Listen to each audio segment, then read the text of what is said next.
Olá, sejam muito bem-vindos a mais um vídeo do canal do Tio João. Como eu disse no último vídeo, nesse mês de setembro eu estou comemorando 1 ano de canal. E nesse mês também representa o Setembro Amarelo, que é em combate ao suicídio.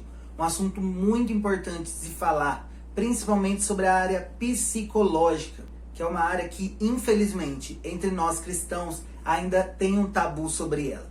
Muita gente evita falar sobre isso. Muita gente tem medo, tem vergonha de se abrir, de reconhecer que está tendo um problema psicológico, medo do que vão falar, medo de alguém julgar que é falta de Deus, medo de fazer o tratamento, de procurar ajuda. Isso faz com que as pessoas vão somatizando problemas que vão virando como uma bola de neve mesmo, onde a pessoa chega em um limite, onde a pessoa chega no fundo do poço e que infelizmente em alguns casos chega a acontecer o pior. E por isso eu quis trazer para vocês uma série chamada Ansiedade e Fé, onde em 4 episódios eu vou compartilhar com vocês um pouco da minha história.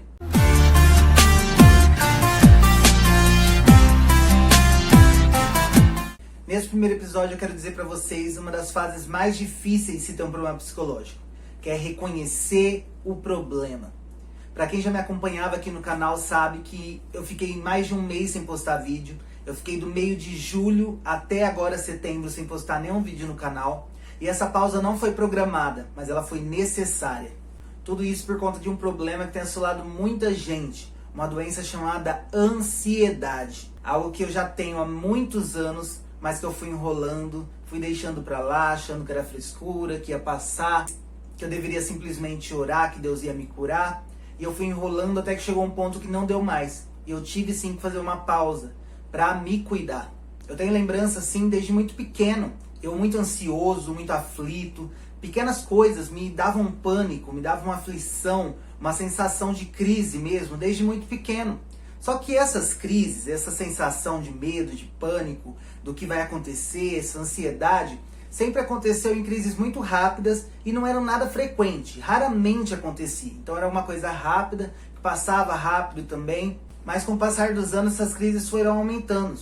Tanto a intensidade de seus sintomas quanto a frequência dela. Comecei a ter crise com muita mais frequência e os sintomas foram ficando muito mais fortes. A sensação de pânico, o aperto no peito, a falta de ar, a sensação de morte mesmo que você tem. Parece que chegou no fim. Você não consegue se controlar. Não é algo que você controla, não é algo que você escolhe o dia que vai dar, o assunto que vai te fazer ter uma crise. Não é nada disso, é algo que você realmente não consegue controlar. E nesse último ano, 2020 para cá, essas minhas crises aumentaram muito. Durante muito tempo eu escondi essas minhas crises, até mesmo do meu pai e da minha mãe. Tinha muita vergonha, tinha medo de acharem que eu estava ficando doido, acharem que eu estava endemoniado, e eu escondia isso. Só que elas começaram a aumentar tanto a frequência e a intensidade que não deu mais para esconder. Um dia eu tive crise na frente dos meus pais. E essas crises foram ficando tão fortes que eu não conseguia mais controlar. E coisas muito pequenas eram gatilhos para que eu tivesse uma crise. Como, por exemplo, um som alto na rua. Se alguém passasse com um som alto no carro, ou estivesse tendo uma festa em algum vizinho e o som estivesse alto, isso já era o suficiente para tirar completamente a minha paz e eu entrar em um estado de crise de ansiedade. E é algo que você não entende, que eu sabia que aquele som não iria me fazer mal em nada, mas eu não conseguia me controlar. Parecia que por causa daquele som alto eu ia morrer, ia acontecer alguma coisa de muito ruim comigo. E sem perceber, as minhas crises foram ficando constantes. Quase todos os dias eu tinha crise, e eram crises fortes. E isso somatizou também com a minha falta de tempo. Eu fui me atarefando tanto que eu não tinha tempo para mais nada. Eu comecei a trabalhar, acordo 4h50 da manhã, vou pro trabalho, chego 3h30, já me arrumava para gravar vídeo, vai me programar pro YouTube. À noite, quase todos os dias eu vou para a igreja, eu tenho bastante compromissos na igreja, é algo que eu gosto, mas que às vezes me suga bastante, eu tive que aprender a controlar isso. E eu não tinha tempo para nada, eu não tinha um tempo para sentar com os meus pais no sofá, eu não tinha um tempo para assistir um filme em família, para sair com os meus pais, sabe? Eu realmente fiquei trancado nesse monte de compromisso. E quando não tinha nada, eu ficava com medo. E esse medo não deixava também que eu curtisse, que eu descansasse. Na maioria das vezes eu me trancava no meu quarto, colocava o fone de ouvido e ficava ouvindo louvores, porque aquilo me acalmava. Eu disse sobre os compromissos da igreja, desde que começou a pandemia eu fui fazendo live para as crianças. Já falei algumas vezes aqui no canal. Eram lives com tema, com louvores que tinha que ensaiar, então era muito compromisso para uma live acontecer, eram muitos detalhes. E eu me cobro demais, então eu juntava essa minha cobrança, esse monte de coisa que eu inventava de fazer, eu não estava tendo descanso. E o nosso corpo humano não foi programado para isso. Ninguém foi programado para pensar 24 horas por dia. Ninguém foi programado para ter coisas uma atrás da outra. A gente precisa descansar, a gente precisa dormir bem, precisa relaxar, precisa de momentos de lazer. O próprio Deus fica feliz quando vê a gente no momento de lazer com a nossa família. E meu corpo chegou em um limite. E quando chegou nesse limite não teve mais jeito. Eu tive que reconhecer que eu estava com um problema grave, e que se eu não me cuidasse, eu não sabia o que ia acontecer comigo. Talvez poderia chegar a acontecer o pior comigo. No dia 15 de julho teve uma live na minha igreja que o tema era Deus no controle, no qual eu estava ensinando as crianças que Deus estava no controle de tudo sobre a nossa vida. Só que o que não sabem é que eu estava precisando ouvir aquilo naquele dia. Durante todo o preparativo dessa live eu tive crise todos os dias. Eu fui para ensaio com os músicos passando mal. Eu nem sei o que aconteceu naquele ensaio. Sabe quando você não está no lugar? Eu ensaiei, eu cantei, mas eu não estava lá. Eu cheguei no ensaio chorando, tendo crise mesmo. No próprio dia da live eu fui para a igreja aos prantos. Eu cheguei na igreja e eu pedi para minha irmã que mora na igreja, a irmã Deni, orar por mim. E ela é uma bênção, ela orou e foi isso que me auxiliou a conseguir fazer aquela live. Porque eu realmente estava sem condições nenhuma. E ensinar as crianças que Deus estava no controle, quando na verdade eu não conseguia descansar, eu não conseguia depositar minha ansiedade aos pés do Senhor, eu me sentia até um pouco hipócrita nisso. Mas eu sabia que o Senhor estava ali também me ensinando. Enquanto eu falava para as crianças, eu também estava aprendendo. E o Senhor começou a tratar comigo ali naquela noite. E foi ali que eu reconheci que eu tinha um problema, que eu precisava tratar esse problema. E tratar um problema psicológico é igual tratar qualquer problema de saúde. Não é simplesmente orar. É óbvio que a gente ora e que nós cremos num Deus que tem todo o poder. Eu sei que Deus pode me curar da ansiedade com um estalar de dedo, mas se aqui na Terra temos profissionais, temos pessoas para procurar ajuda, nós devemos ir no psicólogo, no psiquiatra. E isso não é falta de fé em Deus, isso não te torna menos crente, isso faz de você um ser humano. Se você descobre que está com câncer, você vai fazer o tratamento para câncer. Se você descobre um problema intestinal, você vai no médico também.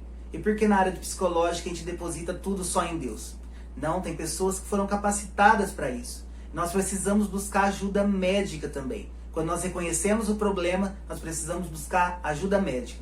E o que me tranquilizou foi quando eu li um texto que está na Bíblia, no livro de Tiago, no capítulo 1, no versículo 17. Ele nos diz assim: toda boa dádiva e todo dom perfeito vem do alto, descendo do Pai das luzes, em quem não há mudança e nem sombra de variação.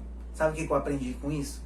Que todo dom, todo bom presente que tem aqui na Terra, a tecnologia, a medicina, vem de Deus. E nós não estamos deixando de glorificar Deus quando nós buscamos ajuda médica.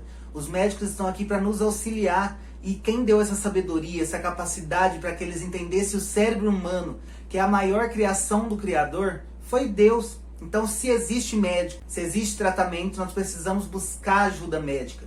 E não podemos de forma nenhuma deixar isso só no espiritual. Prestem atenção, não estou falando que o espiritual não tem a ver, até porque nós não temos como separar, nós somos crentes, nós acreditamos em Deus, e eu tenho muita fé, eu sempre tive muita fé que o Senhor poderia me curar. E eu sei que até agora Ele pode me curar, porque eu não estou completamente curado da ansiedade. Eu estou em tratamento, mas eu reconheci o problema e eu fui buscar ajuda.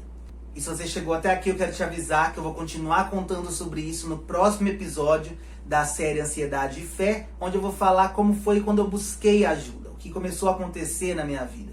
Então nessa série eu vou compartilhar bastante sobre o meu processo. E você que assistiu esse vídeo, compartilha com alguém que está precisando. Então se você conhece alguém que tem ansiedade, alguém que não procura ajuda médica, compartilha esse vídeo, tenho certeza que vai ajudar muito outra pessoa.